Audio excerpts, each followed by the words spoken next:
Estamos rendidos hoy ante ti, Padre. Toca nuestros corazones, Señor. Te amamos, Padre, te adoramos en esta mañana.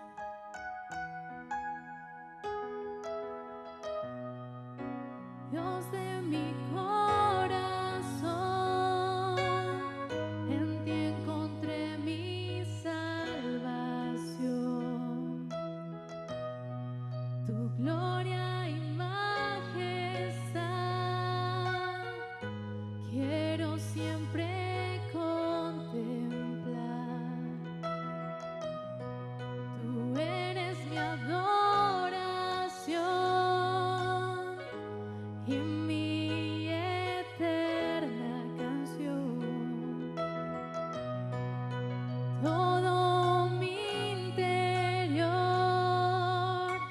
es cautivado por tu amor.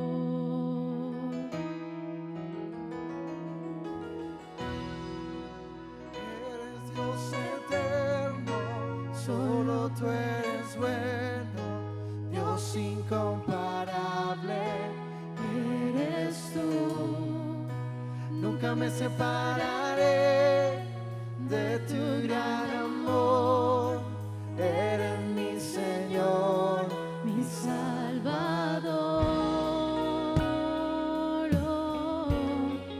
Declarar en esta mañana: eres nuestro Salvador, Señor. Dios de mi corazón, en ti encontré mi salvación. Tu gloria y majestad quiero siempre contemplar. Tú eres mi adoración y mi eterna canción. Todo mi interior es cautivado por tu amor.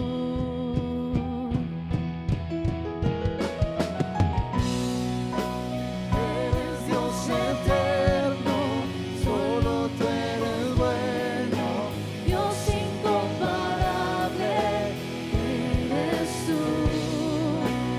nunca me separaré de tu gran amor, eres mi Señor, Mi Salvador, eres Dios eterno, solo tú eres bueno, Dios incomparable, eres tú. Nunca me separaré de tu gran amor, eres mi Señor, mi Salvador,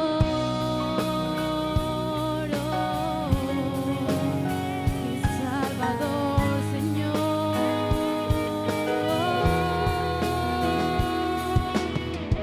Te adoramos en esta mañana, Padre. Te adoramos, Salvador de nuestra vida.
mereces, Padre, toda nuestra adoración.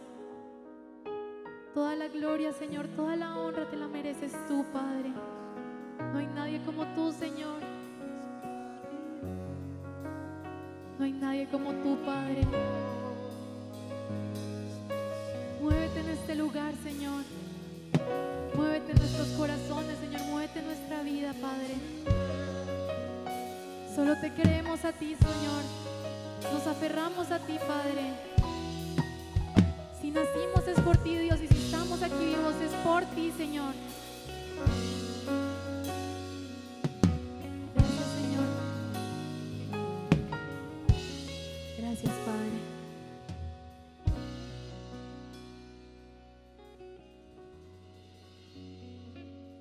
Y en esta mañana queremos recordar el sacrificio que hizo Jesús por nosotros en la cruz. Porque no hay una muestra de amor más grande que el haber muerto por nosotros, llevando nuestros pecados, nuestras enfermedades, nuestras iniquidades. Todo se lo llevó Él en la cruz, pero Él resucitó.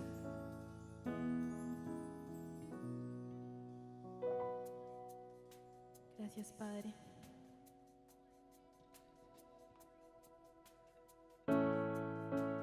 Y aún en nuestras tormentas, en nuestras debilidades, Dios, sabemos que tú nos amas con un amor indescriptible, Señor.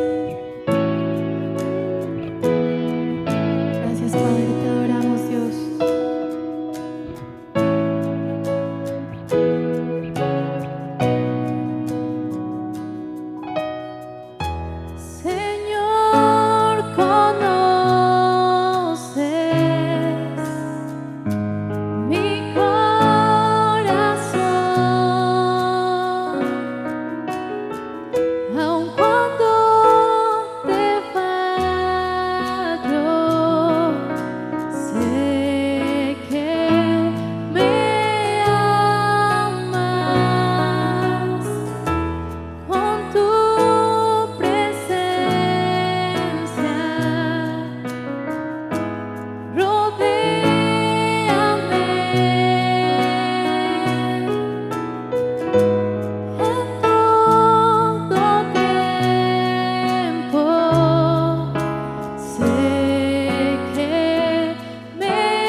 Nadie podrá separarnos de ese amor que solo tú nos das, Padre.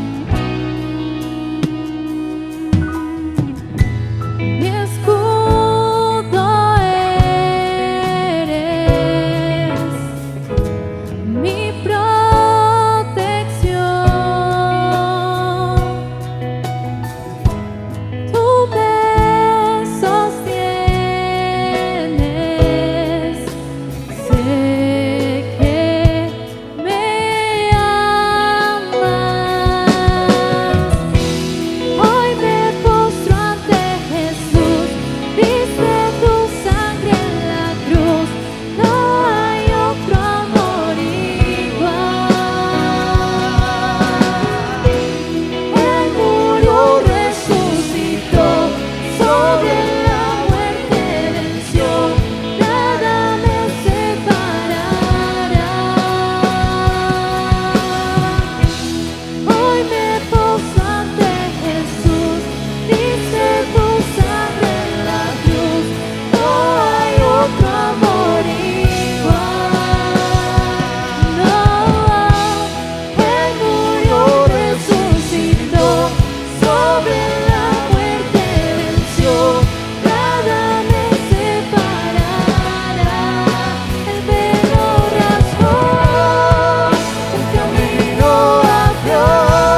porque no hay otro amor como el tuyo.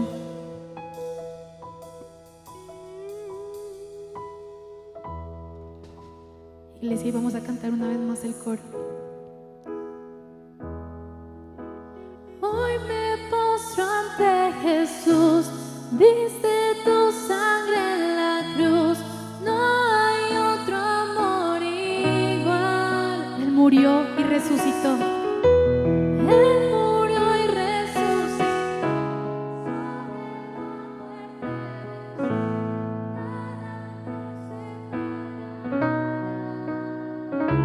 Una vez más. Hoy me postro ante Jesús, diste tu sangre en la cruz, no hay otro amor igual. Él murió y resucitó, sobre la muerte venció, nada me separará. Cántalo, iglesia, en esta mañana.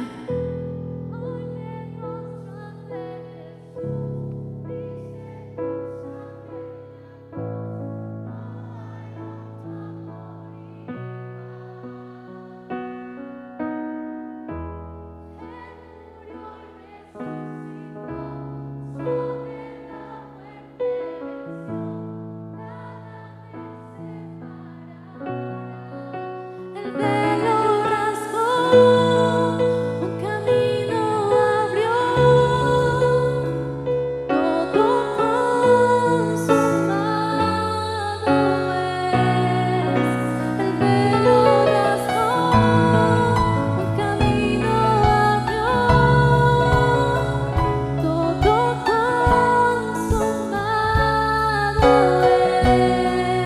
El velo rasgó,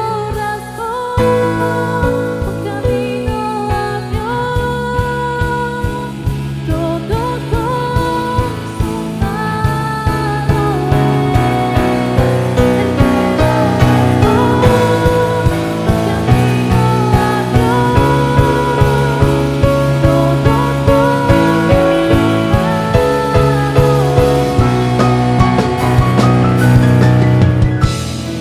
camino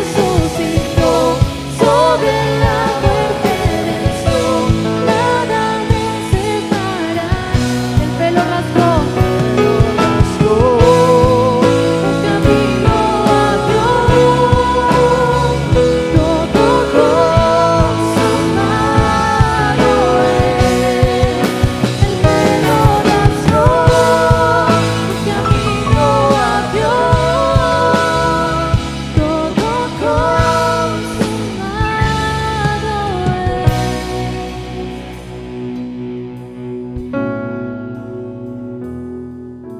Gracias, Padre, por ese sacrificio.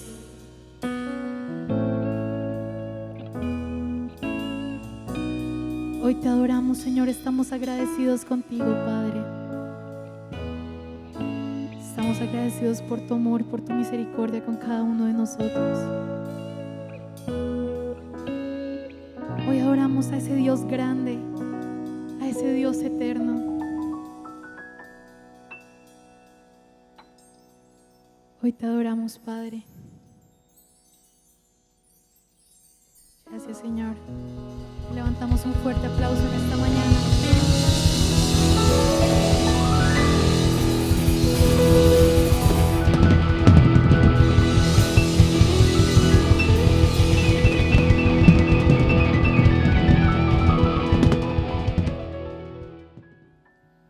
Muy buenos días.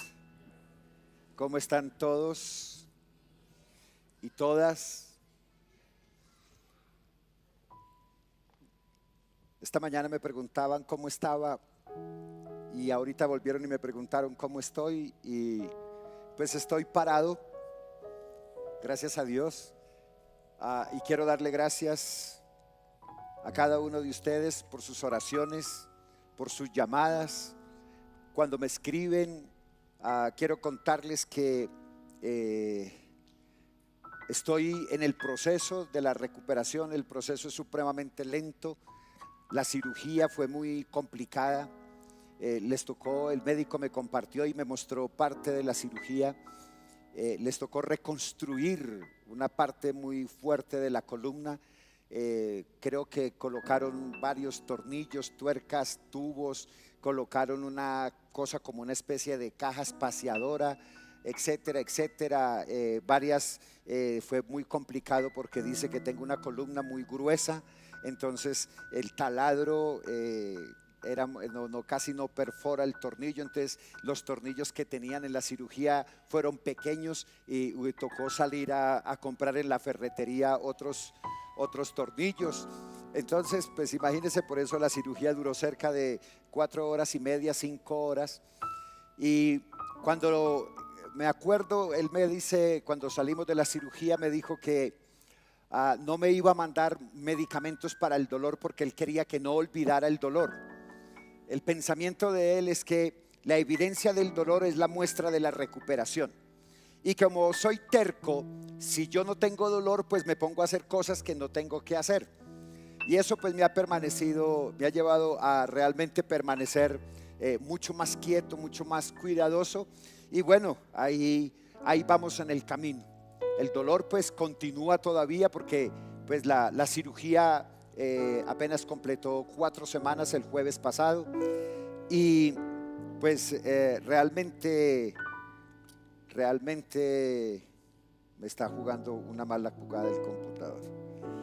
Y pues realmente espero que se pueda dar, espero que podamos tener una recuperación total a la medida del tamaño de la cirugía que se hizo. Y bueno, seguimos ahí. Creo que Dios me dio otra oportunidad de seguir predicando el evangelio, de seguir compartiendo con la iglesia. Y pues de pronto si usted pensó que se había librado de mí, no, todavía no. Si a usted le gustó el predicador que estuvo respondiéndome, pues lo voy a echar, porque pues no puede ser posible que ustedes se enamoren de otro predicador que no sea yo. Y bueno, todo eso por lo demás. Voy a pedirle que mientras le damos gracias a Dios, cierre sus ojos por un momento. Y yo quiero que ahí con sus ojos cerrados usted le dé gracias a Dios porque lo trajo a este lugar. Pero yo quiero pedirle que usted se pregunte en este momento qué lo trajo a este lugar. ¿Cuál es la condición que lo trajo a este lugar? Piense por un momento ahí donde usted está, tómese el tiempo que sea necesario, vaya a la presencia de Dios y dígale por qué usted está aquí. Dígale usted por qué vino hoy a este lugar, porque precisamente hoy usted sintió esa necesidad de venir a este lugar.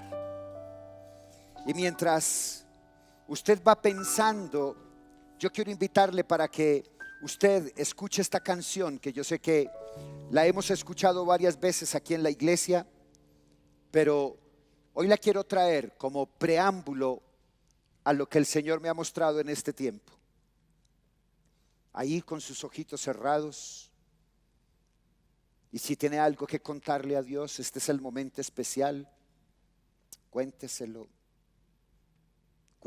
a Él.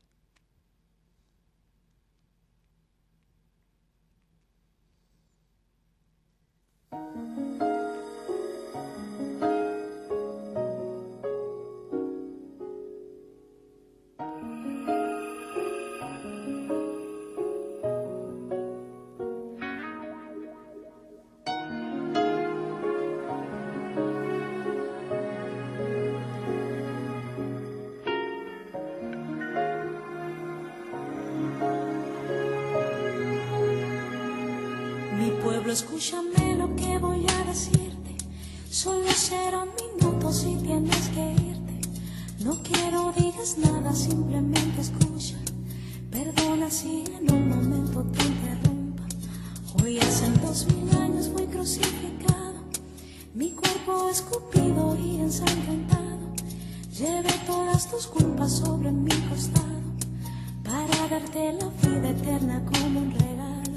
Y hoy surgen preguntas: ¿por qué no me escuchas? ¿Por qué no me miras? ¿Por qué no me abrazas? La hipocresía se queda en tu mente y dices que me amas. Te has hecho mejor en tus razonamientos, has cambiado mi gloria por tus sentimientos. A veces por las noches vengo y te despierto, pero ya no te importa hablarme un momento. Te pasas todo el tiempo hablando cosas vanas, sin la televisión, las modas o la fama. Has perdido la santidad que en ti brillaba. Sabes más de novenas que de mi palabra.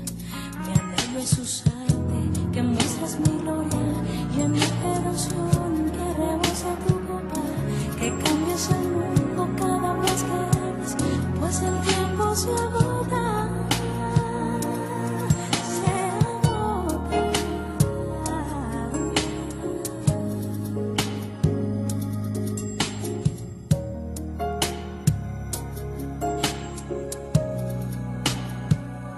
Recuerda cuando no estabas en mis brazos, llorabas como un niño hambriento y descalzo.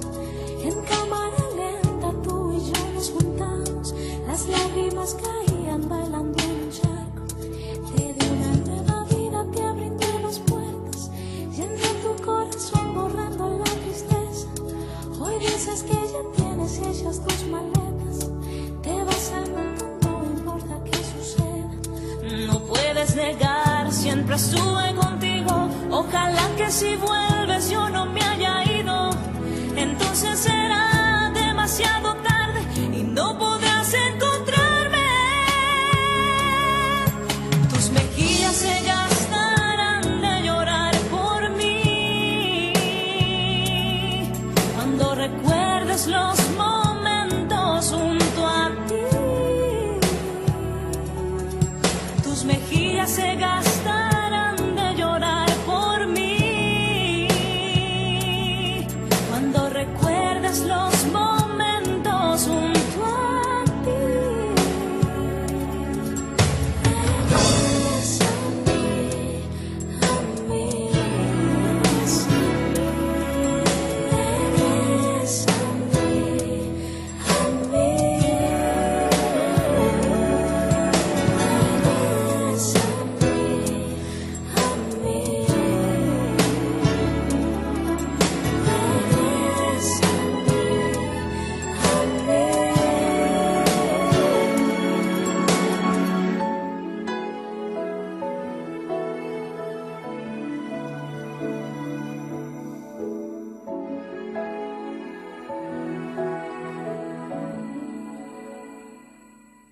Señor, hoy te pedimos que hables a nuestras vidas. Hoy te pedimos, Señor, como iglesia, que nos confrontes. Hoy te pedimos, Señor, que tú nos muestres de qué nos hemos olvidado, qué hemos dejado de hacer o qué no hemos hecho. Y te pedimos perdón. Te pedimos perdón, bendito Dios, porque no hemos sido lo que tú quieres que nosotros seamos. Levántanos hoy, Señor. Sea cual sea el proyecto, el propósito que tú has traído a esta comunidad, a este lugar el día de hoy, levántanos. Y te pido, bendito Dios, que hables a tu iglesia de la misma manera como lo hiciste con este tu siervo. Levanta tu iglesia, Señor, para que en un solo espíritu y en un solo corazón podamos gemir y pedir tu misericordia y reconocerte como el único y verdadero Dios. Señor, ten misericordia de tu iglesia reunida hoy en este lugar. Ten misericordia de nosotros, Señor. Ten misericordia de todos y cada uno de los que estamos aquí. Por eso, bendito Dios, es que hoy abrimos nuestros corazones. Háblanos. Y que hoy tu palabra me confronte. Que hoy tu palabra sea más cortante que toda espada de dos filos. Que hoy tu palabra me lleve a una conciencia clara de quién soy en Cristo Jesús. Háblame, Señor. A eso vine, a escuchar tu palabra, no a escuchar lo que yo quiero oír, sino lo que tú tienes para decirme. Háblame, Señor, porque tu Santo Espíritu está conmigo y hoy es el día del Señor, para honra y gloria de tu nombre. Amén y amén. En el mes pasado, el mes de mayo, nuestro querido amigo Carlos introdujo una serie, dentro de una serie de prédicas, introdujo una serie de verdades para destapar otra que estaban muy ocultas. Voy a tratar de recrear su memoria. En mayo 5, Carlos introdujo un tema muy interesante y se llamó la fe sin obras. Este fue el tema que abrió el boquete más grande que usted se pueda imaginar en cuanto a la eclesiología se refiere. Él decía: si nuestras obras no evidencian la obra de Cristo en la cruz en mi vida, nuestra fe es inútil porque es una fe muerta. Preguntaba Carlos: ¿es suficiente con que tú creas, pero que no actúes conforme a lo que tú realmente crees? Decimos que creemos en Dios, pero nuestro interior está lleno de pecado. Creemos en Cristo, pero seguimos enredándonos en la mentira, en el engaño y en la falsedad. Creemos en la cruz, pero no miramos nuestro pecado como la inmundicia que es delante de Dios. Creemos en la iglesia. De hecho, venimos y asistimos a ella. Oramos en la iglesia, cantamos, levantamos mano santa, pero nuestra vida sigue siendo la misma, no cambia. Creemos que Dios es nuestro Padre, pero nunca vamos a Él para rendirle cuentas y para que también examine nuestros corazones. Creemos en Dios, pero seguimos obrando conforme a las obras de la carne. Creemos en Jesús, pero no practicamos su misericordia, porque siempre hacemos acepción de personas. Creemos que el Señor Jesucristo nos perdona, pero no perdonamos a quienes nos hacen daño. Creemos en el amor de Cristo, pero no amamos a quienes más necesitan de nuestro amor. Creemos que Dios es nuestro Padre, pero no le obedecemos porque vivimos justificando nuestra vana manera de vivir.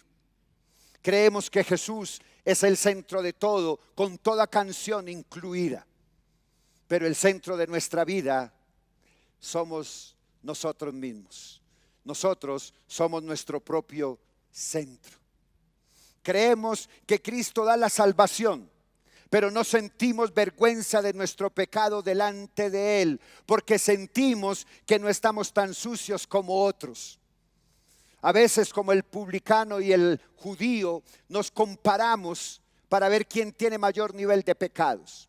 A veces criticamos a los violadores, a los que cometen feminicidios.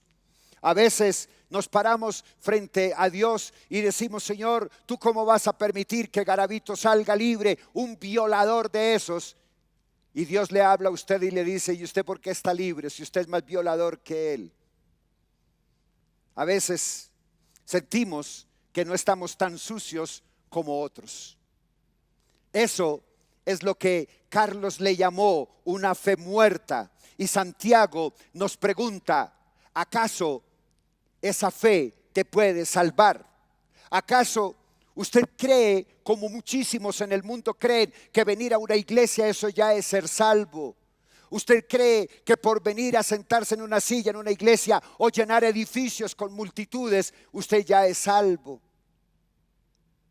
¿Acaso esa fe puede salvarlo? Nada. Escúchame, iglesia, nada, absolutamente nada de lo que tú y yo hagamos sirve. Ni la fe, ni las obras, si estas no son el resultado de una experiencia personal con el Señor Jesucristo. En mayo 12, Carlos tocó el tema de la fe, las obras y el resultado de las obras. Él dijo, ser salvo no es decir simplemente soy salvo, sino apartarse del pecado. La evidencia de la salvación es apartarme del pecado. Pero mientras tú no seas consciente de tus fallas de carácter, jamás serás liberado de tu condición de inmundicia. Hermano, Carlos afirmó, y yo lo afirmo hoy delante de Dios en cuya presencia estoy. Yo estoy seguro que la salvación no se pierde. Esa es mi declaración desde que soy creyente, porque me la enseñó un calvinista recalcitrante.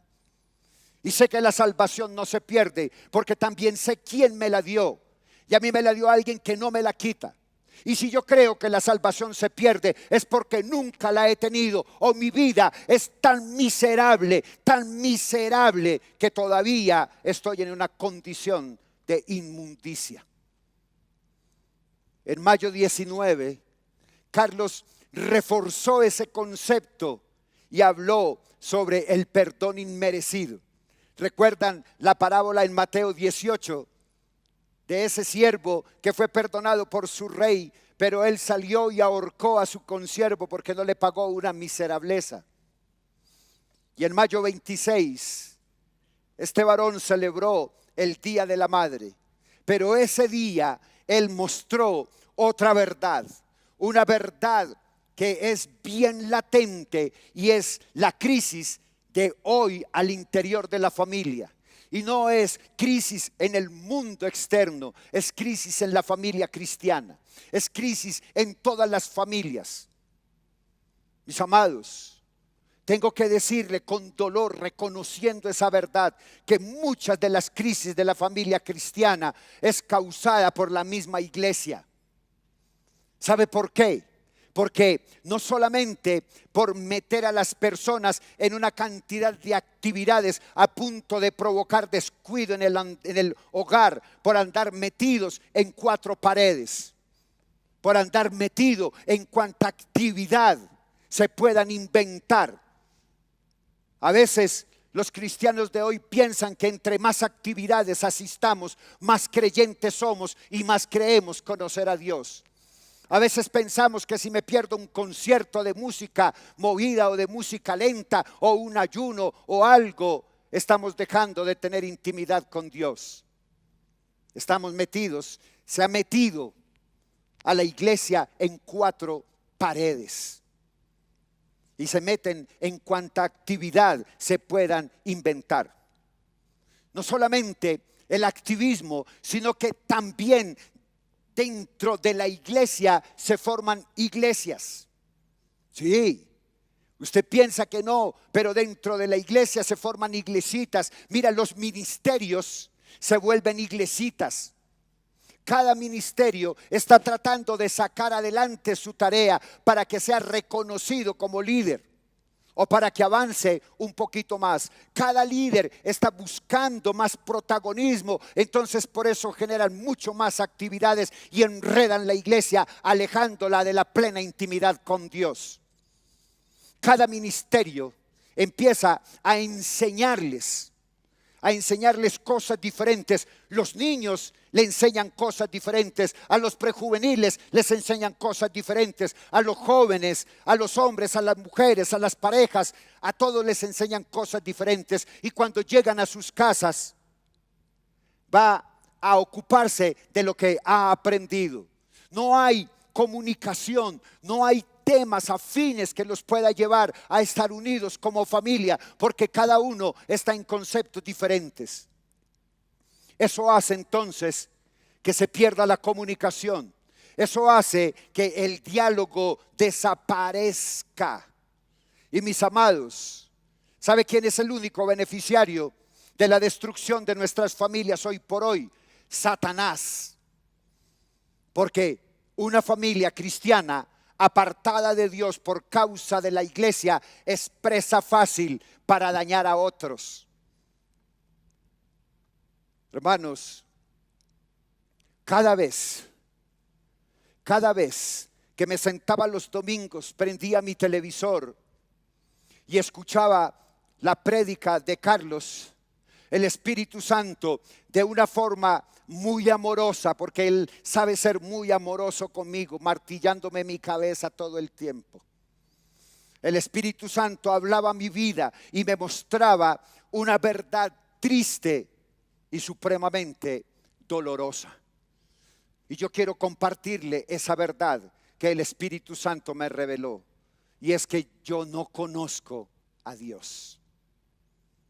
Esto es, que yo no le conozco de la manera que Dios quiere que yo le conozca.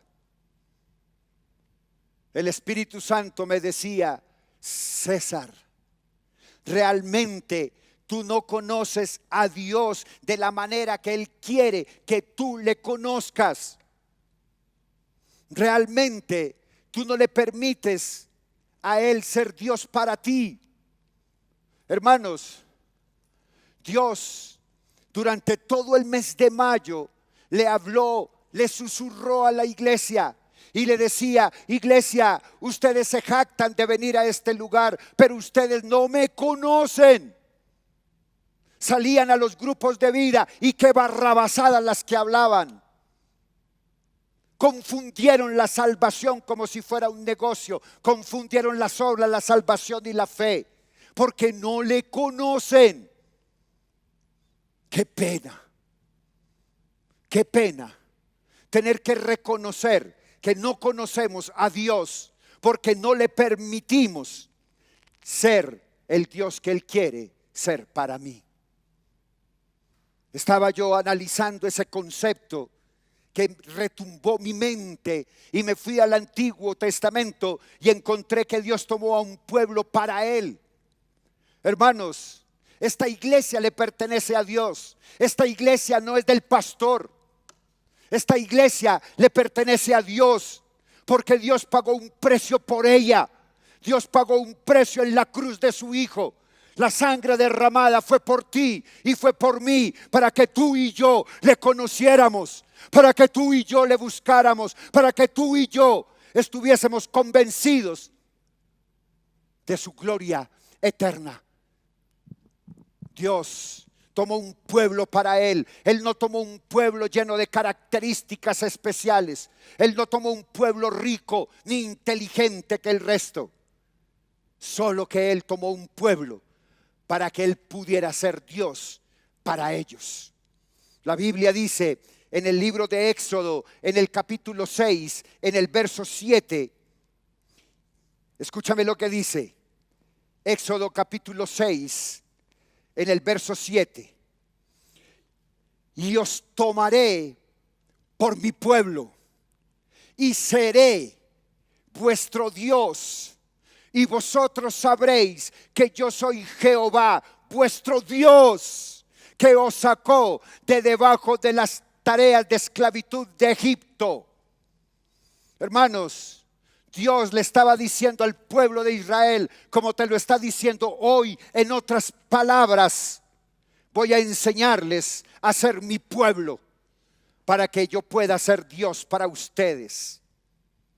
Hermano, lo mismo que hizo con el pueblo de Israel en el Éxodo, lo hizo en el mes de mayo con esta iglesia. Le ha susurrado con amor, le ha susurrado de una manera misericordiosa: ustedes no me conocen. Eso fue lo que hizo Dios con las prédicas anteriores.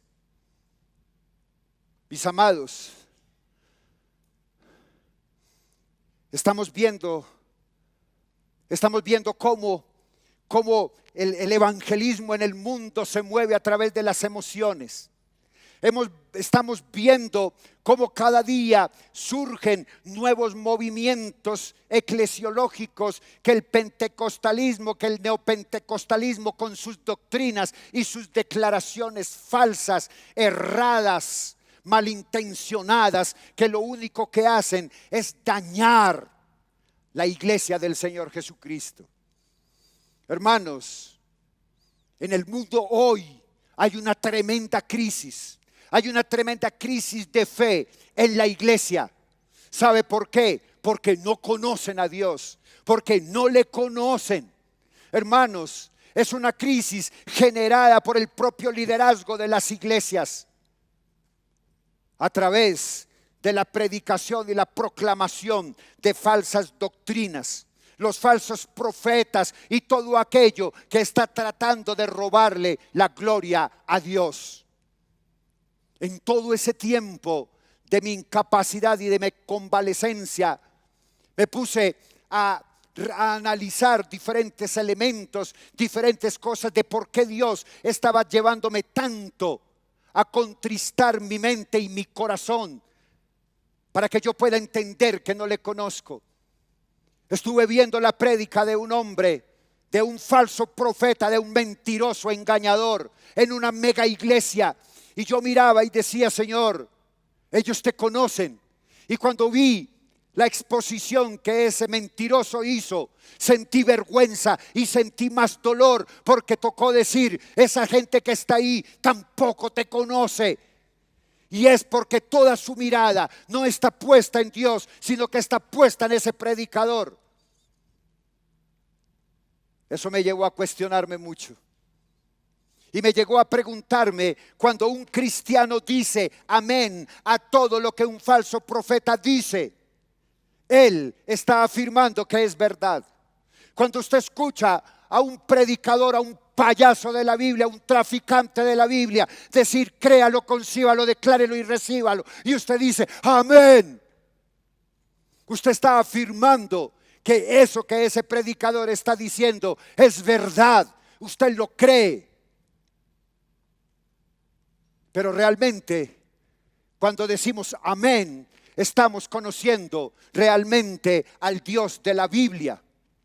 Cuando nosotros vemos un falso profeta proclamar, declarar y decretar, estamos realmente pensando en el Dios de la Biblia. Hermano, mire, cuando el 2 de mayo se presentó el día de mi cirugía, mi neurocirujano sabe que soy pastor. Y cuando yo estaba en la mesa, él llegó a mí y me dijo, pastor, ¿no vas a orar? Y yo le dije, claro que estoy esperándote para orar. Y él tomó mi mano y tomó la mano de su colega, el otro neurocirujano que lo iba a acompañar en la cirugía.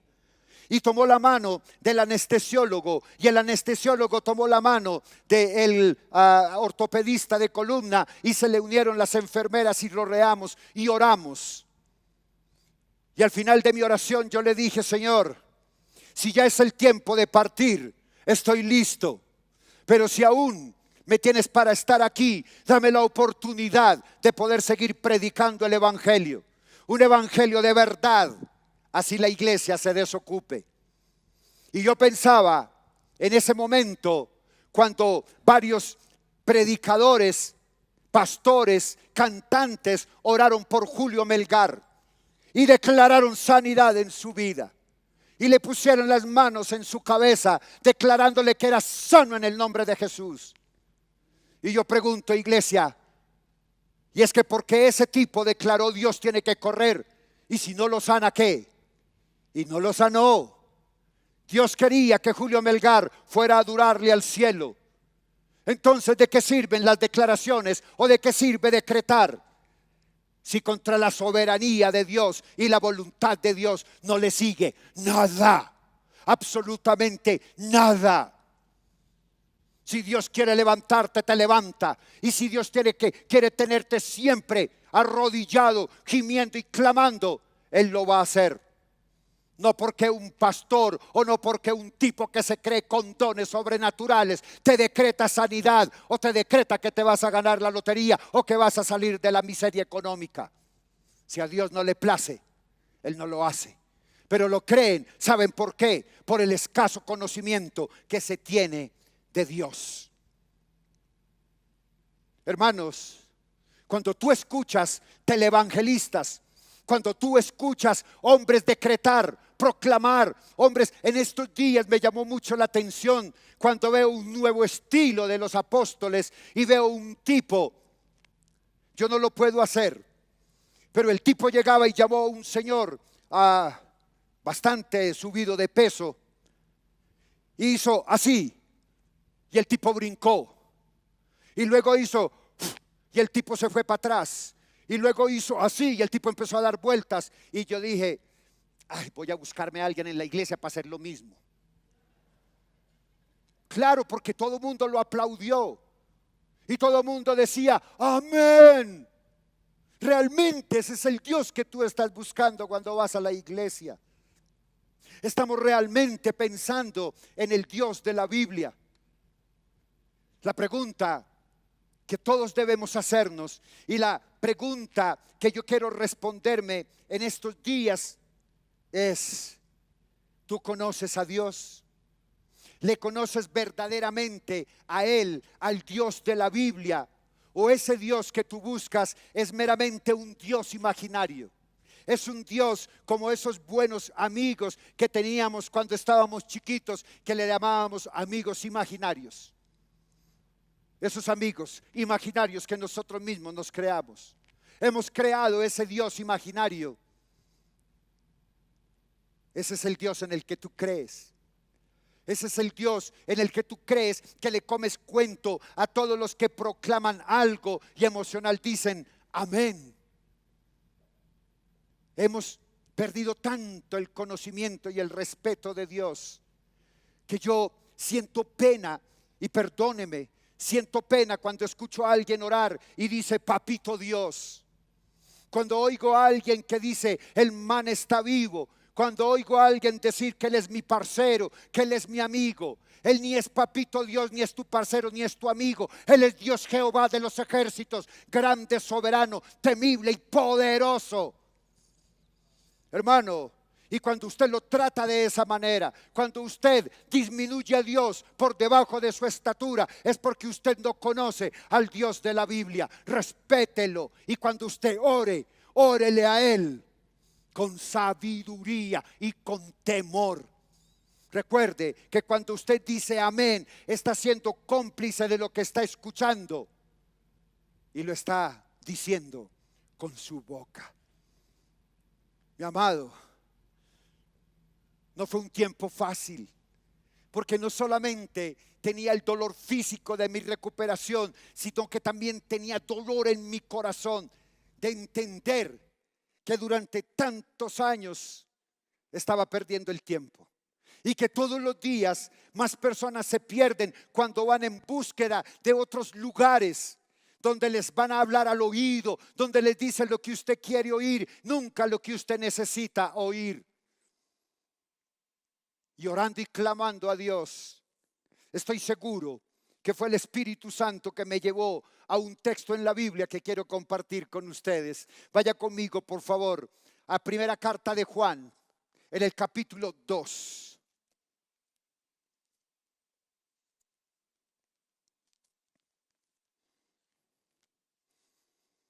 Y yo creo que esa canción de Lily Goodman, que se llama Iglesia, es la verdad que está ocurriendo en la iglesia de hoy. Es esa verdad donde realmente nosotros vemos que estamos tan ocupados de hacer otras cosas que nos hemos olvidado de conocer al Dios de la Biblia. Primera carta de Juan en el capítulo 2. Y vamos a leer la palabra de Dios en el nombre del Padre y del Hijo y del Espíritu Santo. Hijitos míos, estas cosas os escribo para que no pequéis. Y si alguno hubiere pecado, abogado tenemos para con el Padre, a Jesucristo el justo.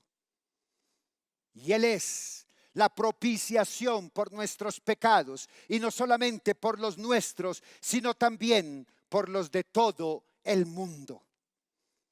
Verso 3.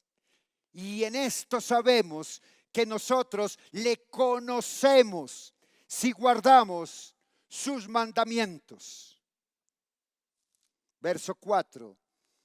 El que dice: yo le conozco y no guarda sus mandamientos, el tal es mentiroso y la verdad no está en él. Pero el que guarda su palabra, en este verdaderamente el amor de Dios se ha perfeccionado. Por esto sabemos que estamos en él. Verso 6. El que dice que permanece en él debe andar como él anduvo. Yo creo que al moverme en este tema tan interesante, me voy a detener varios domingos en este tema. Y voy a pedirle que me acompañe a otro texto que también habla por sí mismo, en el Evangelio de Juan, en el capítulo 17, en el verso 3. Evangelio de Juan, capítulo 17, en el verso 3. Escúchame. Y esta es la vida eterna, que te conozcan a ti, el único Dios verdadero, y a Jesucristo, a quien has enviado. Mis amados, en estos últimos tiempos se ha vuelto tan común la palabra Dios. Esa palabra se ha convertido en una palabra tan común, que, como les decía antes, la cambiamos, la modificamos y la acomodamos. Es tan común, tan discutida, tan llena de prejuicios, de paradigmas, de confusiones y falsas explicaciones. Veía a través de las redes sociales la foto de una mujer. Estaba en una pose muy maluca. Pasaba ahí mirando las ¿cómo se llama? Las noticias de Facebook. Pero lo que me llamó la atención no fue la forma en que estaba la mujer, sino lo que decía en la parte de abajo, que decía: Dios, gracias porque me hiciste así, por eso creo en ti.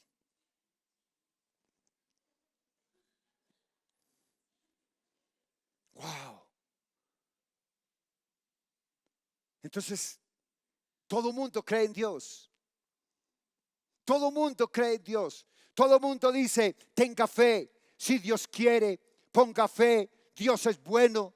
Dios es misericordioso. Pero ¿será que cuando colocamos a través de circunstancias tan malas el nombre de Dios, estamos hablando del mismo Dios? ¿Quién es Dios? Para todos los que dicen que creen en Dios. ¿Cómo una persona que dice creer en Dios define el término creer? Tal vez reconoce que existe un ser supremo en algún lugar arriba en el cielo. Pero, mi amado, ¿de qué te sirve creer en Dios si tu vida no es transformada? ¿De qué te sirve venir a la iglesia si tu vida sigue siendo la misma de todos los días? ¿De qué te sirve sermones, escuchar televangelistas? ¿De qué te sirve si tu vida no cambia, si tu vida sigue igual? La base de la fe de todo aquel que se dice creer en Dios y en Jesús su Hijo es de lo que la Biblia dice. Hermano, la base de tu fe no está cimentada por lo que dicen los predicadores. No está cimentada por lo que te dice el pastor. Tiene que estar cimentada por la palabra de Dios. El problema está en que la mayoría de la gente que dice creer en Dios no le interesa conocerle. Y muchos de los que sí se interesan en conocerle solo quieren escucharlo de boca de otros, pero no se interesan en masticar la Biblia, en leerla, en inquirirla. Pero todos los que se deciden a ir, a crecer y buscar el rostro de Dios y conocer a Dios y se comprometen a buscarlo a través de la lectura de la Biblia, con la ayuda del Espíritu Santo llegará un día al conocimiento real de Dios. El único Dios verdadero, el Dios de la Biblia, no el Dios de las emociones, el Padre del Señor Jesucristo y nuestro Padre.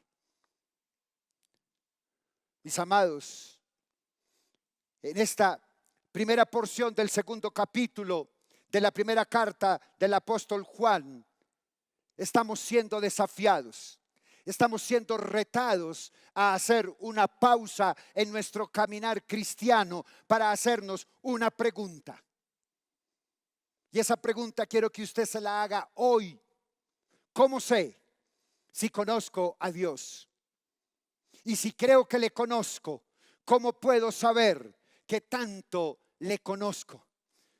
Me gustaría entonces que analizáramos juntos algunas palabras clave de esos 6 versículos para percibir lo que Dios quiere hablar a tu corazón.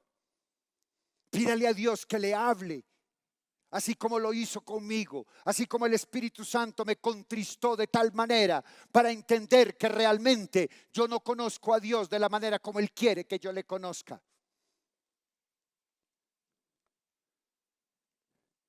Primera palabra clave en ese texto: les escribo para que no pequen. ¡Qué afirmación! Esa afirmación es una exhortación a no vivir en pecado, haciendo lo que desagrada a Dios. Hermanos, mire, es interesante resaltar que Dios espera que tú no peques. Dios espera que no pequemos, contrario a lo que algunas personas dicen, que Dios sabe que yo peco. Entonces, por eso Él derrama de su gracia y de su perdón. Mis amados, cuando una persona dice eso, cuando un cristiano dice eso, está lejos de demostrar el carácter de Dios y de sus enseñanzas en la Biblia. Hijitos, la gracia no es un permiso para pecar. No nos hicimos cristianos para ser perdonados cada vez que hacemos algo malo delante de Dios, sino que nos convertimos a Cristo porque necesitamos un Salvador para ya no volver a pecar más. Dios Jehová de los ejércitos espera que vivamos de manera santa siempre, en todo tiempo, en todo momento, en todo lugar. Ese es el objetivo del esfuerzo de cada día de todo creyente. Entonces, usted se puede preguntar: pastor, entonces, ¿cómo hacemos? ¿Quiere decir eso que nunca pecaremos? Pero resulta que en el capítulo 1, el apóstol Juan dice: si alguien dice que no peca, miente y llama mentiroso a Dios. ¿Sabe por qué? Porque todos, ¿cuántos dije? Todos pecamos. Porque la Biblia dice en Romanos: por cuanto todos están destituidos de la gloria de Dios, porque todos pecamos. Pero como cristianos debemos poner todo, absolutamente todo lo que esté de nuestro lado para no pecar y buscar en Él las fuerzas que nos falten. Mi hermano, antes de que llegue el pecado, usted es tentado. Cuando llega la tentación, el Espíritu Santo le contrista, el Espíritu Santo le lleva y le redarguye. Cuando usted sienta que es tentado, no diga que es tentado de parte de Dios, sino que más bien levante paticas y salga corriendo.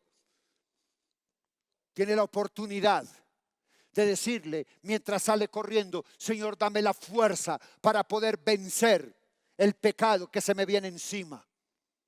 Y si pecamos, cuando a pesar de nuestros esfuerzos para cuando a pesar de nuestros esfuerzos y a pesar de nuestra oración, cedemos ante alguna debilidad, cometemos errores que nos lleva como consecuencia al pecado, abogado tenemos en el cielo, al Señor Jesucristo. Hermanos,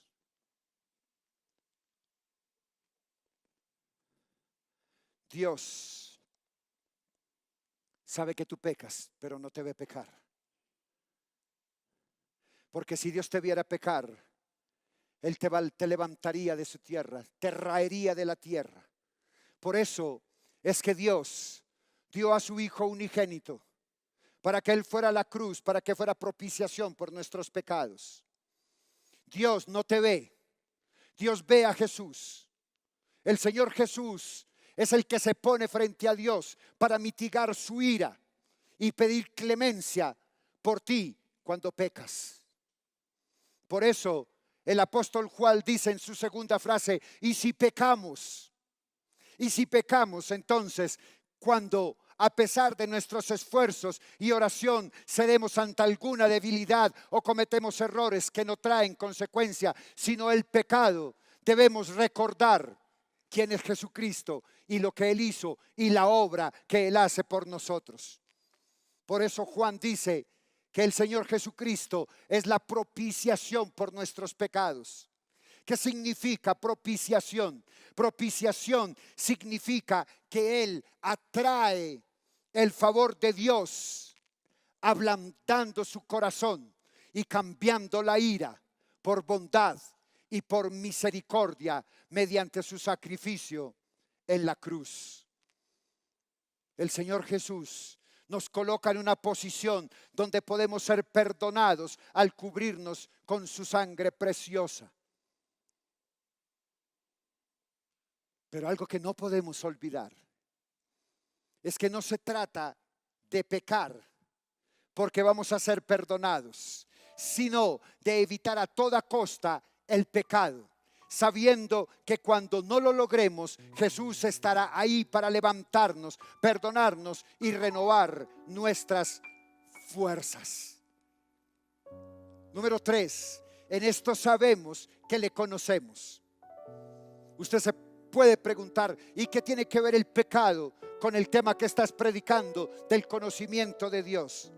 El apóstol Juan lo declara bien contundente la pregunta. Y en esto sabemos que le conocemos si guardamos sus mandamientos. El que dice que le conoce y no guarda sus mandamientos, el tal es mentiroso y la verdad no está en él. Quien dice conocer y creer en Dios y hasta asiste a una iglesia, pero no conoce sus mandamientos, miente. Y tal vez no lo haga intencionalmente, pero si no se ha dado cuenta que miente, es porque se ha engañado a sí mismo. Mira, es bien interesante que el conocimiento de Dios, de acuerdo a este pasaje, está relacionado directamente con guardar nuestros mandamientos. Guardar va mucho más allá que conocer. Guardar es tener mucho cuidado en observar y cumplir. ¿Y qué es lo que debemos observar con cuidado y cumplir? El apóstol Juan lo dice más adelante. Pero el que guarde su palabra, en este verdaderamente el amor de Dios se ha perfeccionado. Hermanos, leer la Biblia es la clave para conocerle. Pero no solamente es leerla con cuidado, sino también cumplirla, activarla, hacerla vida en mi vida. Es decir, obedecer los principios que en ella encontramos. En el Antiguo Testamento, Esdras dice en el capítulo 7, en el verso 2, porque Esdras había preparado su corazón para inquirir la ley de Jehová y para cumplirla, y para enseñar en Israel sus estatutos y sus decretos. Hermano, qué desafío el que el apóstol nos hace cuando dice en el versículo 6, el que dice que permanece en Él debe andar como Él anduvo. Hermano, ¿sabe de qué me acuerda ese texto? Por allá en Mateo, en el capítulo 7, Mateo capítulo 7, en el verso 15, Él dice: guardaos de los falsos profetas que vienen a vosotros con vestidos de ovejas, pero por dentro son lobos rapaces. Por sus frutos los conoceréis. ¿Acaso se recogen uvas de los espinos o higos de los abrojos? Así, todo buen árbol da buenos frutos, pero el árbol malo da malos frutos. Ese texto habla a mi vida desde hace más de 30 años. Por su fruto los conoceréis. Sigue retumbando en mi vida, en mi mente y en mi corazón. ¿Cómo podemos saber si realmente le conocemos y que tanto conocemos a Dios? La respuesta es la misma si tenemos cuidado en observar y cumplir los mandamientos de Dios. Hermano, mire, el texto de Juan en ninguna parte dice que para usted conocer a Dios, usted tiene que estar en toda actividad que la iglesia programe, que usted tiene que estar en toda capacitación, en todo programa, en toda actividad, en todo acto evangelístico, en todo programa, porque eso le acerca más a Dios. Si eso fuera así, el Señor Jesucristo lo hubiera dicho. Si eso fuera así, entonces el apóstol Juan diría: pero no te pierdas ninguna actividad de la iglesia, porque eso te lleva a conocer verdaderamente a Dios. Hermanos, la respuesta si conoces a Dios es la misma si tienes cuidado en observar y cumplir sus mandamientos. Si no estamos pasando tiempo leyendo con atención su palabra, ni mucho menos estamos aplicándola en nuestra vida, no le vamos a poder conocer, no le conoceremos y nos engañamos a nosotros mismos. Hermanos, si creemos que lo estamos siguiendo, pero permitimos que ciertos pecados en nuestra vida se muevan libremente en nuestra mente y en nuestro corazón, también nos estamos engañando. Porque conocer la Biblia es un primer y grande paso en nuestro proceso de conocer el corazón de Dios. Y el siguiente es igual de importante: guardarla y obedecerla. Leerla, guardarla y obedecerla. Hermano, usted puede preguntarse: yo leo la Biblia todos los días de hace 30 años. Soy un creyente comprometido. ¿Para qué? Yo tengo que buscar conocer a Dios más allá de lo que yo le conozco. Y es porque hay un reto para usted. Hay un reto para la iglesia.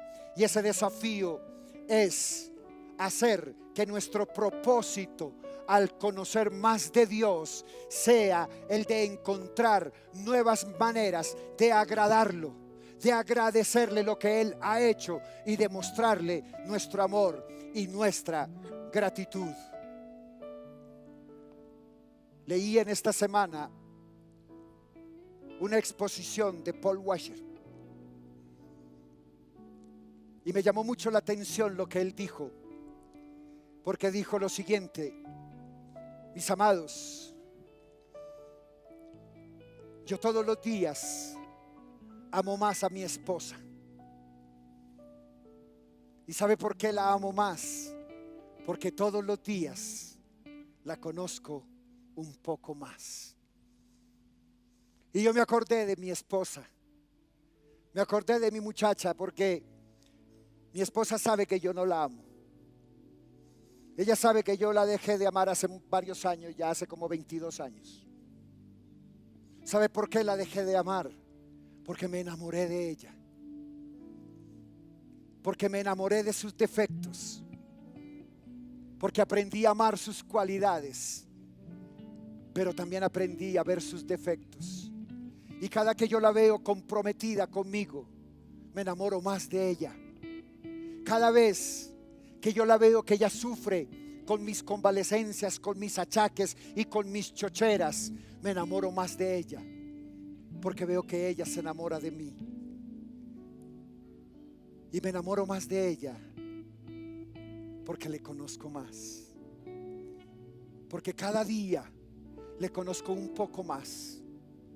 Y eso es lo que Dios quiere de usted.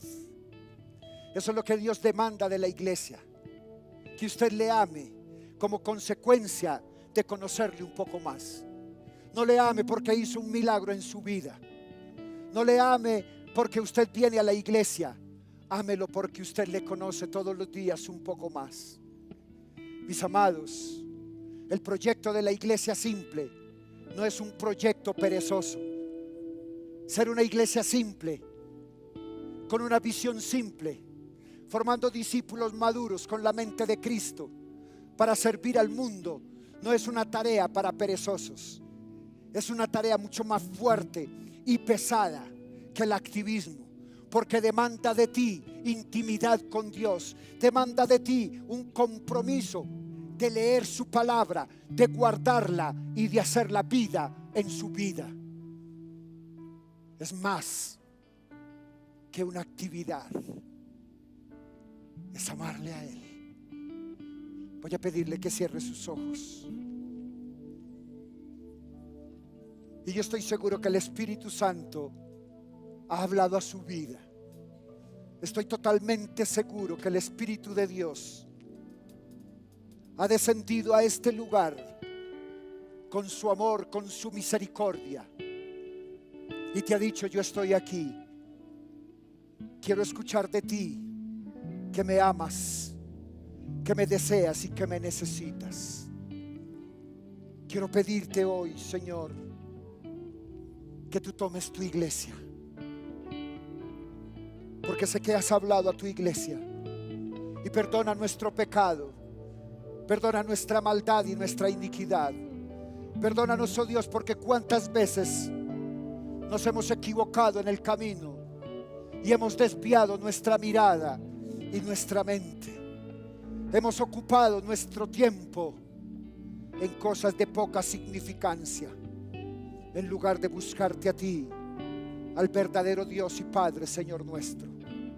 Perdónanos, perdónanos, iglesia, y levántanos como un solo cuerpo, como un solo espíritu, para que la visión que tú nos has dado de ser una iglesia integral, que con nuestro estilo de vida obedece el evangelio del Señor Jesucristo, podamos impactar las naciones, podamos ir y llevar el evangelio a todo pueblo y nación. Oh iglesia, levántate, levántate en el nombre de Jesús. Levántate, iglesia, y haz la tarea que Él tiene para ti, mi amado, porque estoy seguro que Dios ha hablado a tu vida. Él está en este lugar, porque si tú has entendido el mensaje, tú entiendes que todos juntos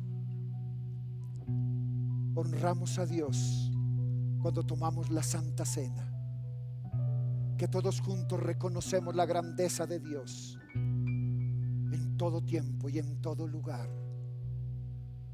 Mi hermano, voy a pedirle que se coloque de pie y hoy digámosle: Señor, hoy ponemos estos elementos delante de ti y los dedicamos para la honra y la gloria de tu nombre. Tómanos, bendito Dios, y haz con nosotros conforme lo que tú quieras. Bendícelo, bendícelo, Señor, porque hoy nos levantamos como iglesia para cantar, para adorar y para exaltar tu nombre, porque ya no hay medida de volver atrás. No hay argumento, Señor, que pueda llevarnos a volver atrás.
hay argumento ni juicio contra mí. Él con su sangre me vino a redimir.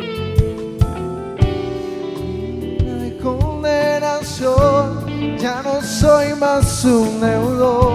Él ha pagado la deuda por mí. Yo era culpable y me otorgó el perdón. Acto de gracia de pronto me cubrió. Mis pecados él borró.